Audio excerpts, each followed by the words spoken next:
আসসালামু আলাইকুম। এই মুহূর্তে তোমরা যারা ভিডিওটি দেখছো তোমাদের উদ্দেশ্যে বলবো ভিডিওটি শুরু থেকে শেষ পর্যন্ত দেখতে থাকো। ইনশাল্লাহ ভিডিওটি তোমাদের প্রত্যেকের অনেক অনেক ভালো লাগবে। আজকের ভিডিওটি আমি তৈরি করেছি জীবনটা ব্যর্থতার দিকে যাওয়ার কিছু কারণ নিয়ে। তো ভিডিওটি শুরু থেকে দেখতে থাকো, ইনশাআল্লাহ ভিডিওটি প্রত্যেকের অনেক অনেক কাজে লাগবে। তো আজকের ভিডিওর 1 নম্বর পয়েন্ট হচ্ছে সকালে দেরি করে ঘুম থেকে ওঠা। আমাদের বর্তমান সময়ে যদি আমাদের দিকে তাকাই, আমরা বেশিরভাগ মানুষ কী করি, সকালে খুব দেরিতে ঘুম থেকে উঠি। আমাদের সকালটাই শুরু হয় 12টার পর। তার মানে আমরা যদি জীবনে ব্যর্থ হতে না চাই, সফল হতে চাই, তবে অবশ্যই আমাদেরকে সকালে ঘুম থেকে উঠতে হবে। সুন্দর একটা মুহূর্ত দিয়ে আমাদের সকালটা শুরু করতে হবে। মানে হচ্ছে ধর্মীয় ইবাদতের মধ্য দিয়ে আমাদের সকালটাকে শুরু করতে হবে। আর এটা যদি শুরু করতে না পারি, খুব দেরি করে ঘুম থেকে উঠি, তবে আমার দিনের অনেকটা সময় আমি নষ্ট করে ফেলতেছি, যার জন্য সফল হওয়া আমার জন্য বা তোমার জন্য কারোর জন্যই সহজ হবে না। নাম্বার 2, আলসেমি করে সময় নষ্ট করা। আমাদের অনেকেই আছি যে আমরা কি করি, একটু পরে করব, এখন না থাক, আজকে না থাক, কালকে করব, এইভাবে করে আমরা আলসেমি করে আমাদের জীবন থেকে আমরা অনেক সময় নষ্ট করে ফেলি। তার মানে হচ্ছে আমি যত বেশি দেরিতে কাজ শুরু করব, আমি তত দেরিতে সফল হব। তার মানে সফল হতে হলে আলসেমিকে দূর করতে হবে, কাজ শুরু করে দিতে হবে।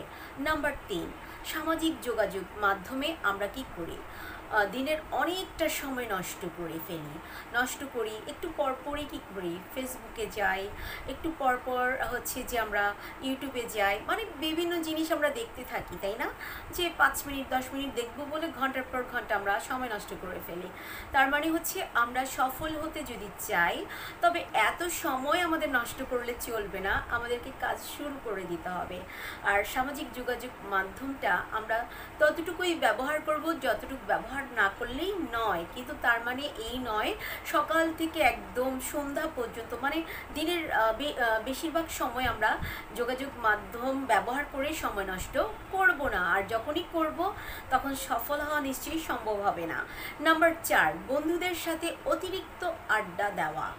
আমাদের বর্তমান সময়ে যদি আমাদের সমাজের দিকে তাকাই, তাহলে বুঝতে পারবো আমাদের বর্তমান সময়ের শিক্ষার্থীরা কিন্তু কী করছে, যে বেশিরভাগ সময়টাই নষ্ট করে ফেলে বন্ধুদের সাথে আড্ডা দিয়ে।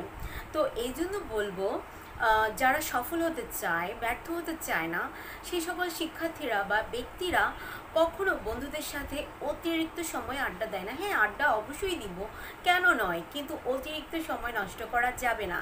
কারণ হচ্ছে যে সময়টা আমি নষ্ট করে ফেলবো, সেই সময় আমাকে চিন্তা করতে হবে, সফল হওয়ার জন্য কাজ করতে হবে, তা না হলে আমাদেরকে ব্যর্থ হতে হবে। নাম্বার 5, বই পড়ার প্রতি অনীহা। কারণ এমন একটা সময় ছিল যে যখন দেখা যেত মানুষ প্রচুর বই মানে কিনতো, পড়তো, কিন্তু এখন কিন্তু আমার কাছে মনে হয় যে মানুষ বই খুব বেশি কেনে না।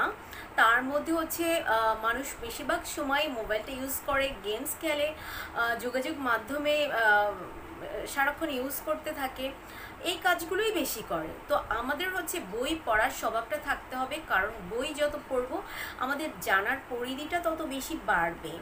নাম্বার 6, আমাদের নিজেদের প্রতি যত্নশীল হতে হবে। কারণ আমরা কি নিজেদের প্রতি যত্নশীল হই না, কারণ আমরা যদি নিজেদের প্রতি যত্নশীল না হই, আমাদের প্রতি কেউই যত্নশীল হবে না। তার মানে জীবনে সফল হতে হলে অবশ্যই যত্নশীল হতে হবে। আমরা কি করি, নিজের প্রতি যত্নশীল হই না বলেই ব্যর্থতার দিকে ধাবিত হই, ব্যর্থ হই। তার মানে সফল হতে হলে নিজের প্রতি যত্নশীল আমাদের প্রত্যেককে হতে হবে। নাম্বার 7, সুন্দর পরিকল্পনা তৈরি করতে হবে। কারণ জীবনে আমি কোথায় যেতে চাই, নিজেকে কত দূর পর্যন্ত দেখতে চাই, কোন পর্যায়ে দেখতে চাই জীবনের একটা সময় গিয়ে, সেটা আমাদের এখনই পরিকল্পনা করতে হবে, সফল হওয়ার জন্য কাজ করতে হবে। কারণ যখন আমরা সফল হয়ে যাব, তখন আমাদের চারপাশের মানুষগুলো আমাদের দিকে তাকাবে, আমাদের সফলতার কারণ জানতে চাইবে, তখন আমাদেরকে ভালোবাসবে। তার মানে সফলতার মধ্য দিয়ে সবার মন জয় করাও সম্ভব হবে। তাই এই জন্য বলবো যে আমাদের সঠিক পরিকল্পনা করতে হবে, জীবনটাকে সুন্দর করতে হলে আজকে থেকেই কাজ করা শুরু করে দিতে হবে। তো ব্যর্থতার অনেকগুলো কারণ বললাম, তো আশা করি আমরা ব্যর্থ হতে চাই না, প্রত্যেকেই সফল হতে চাই। তো আজকে থেকে কাজ শুরু করে দাও। তো আজকের ভিডিও এই পর্যন্তই। আল্লাহ হাফেজ, আসসালামু আলাইকুম।